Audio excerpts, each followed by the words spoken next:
Upat ka panimalay ang naugdaw sa duha ka managlahing insidente sa sunog sa General Santos City. Dugang detalye sa report ni Abby Caballero. Gilamoy sa dakong kalayo ang usa ka panimalay sa Kahilsot, Barangay Kalumpang sa General Santos City alauna sa hapon adlawng Martes.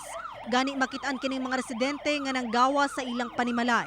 Human ang kapintunga sa oras, nadeklarang fire out sa kabumberuhan. Apan, ugdaw na ang maong balay nga gipanag-iyahan sa usa ka Bernard Bero. Paspas matud pamikatag ang kalayo, sanglit gama sa light materials ang katunga nga bahin sa maong balay. Gibana-bana ang kapin 50,000 pesos ang danyo sa maong sunog. Sa karon ginasuta pa sa kabumberuhan ang hinungdan sa sunog. Samtang alas 11 sa gabi, laing sunog na sab ang nahitabo sa Barangay Dajangas East sa General Santos City. Asa tulo ka balay sa usa ka compound ang naugdaw.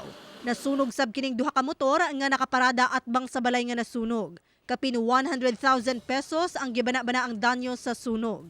Usa sa mga banay nga nasunugan si Normisa Celeres. Matud niya milakaw sila sa plaza aron motanaw sa kalingawan, dihang kalit na lang sila nakadawat og tawag nga nasunog na ang ilang panimalay. Wala jud mi na salbar pati sa akong mga auntie. Ug pinsan ako wala mi na salbar kay wala may tao dira sa akong auntie.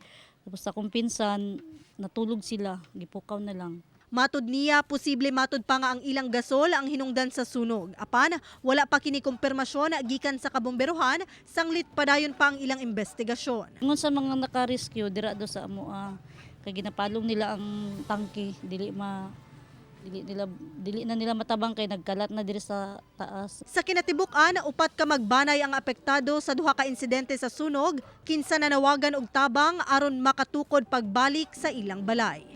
Kauban si Gary Balantay sa kamera. Ako si Abby Caballero para sa One Mindanao.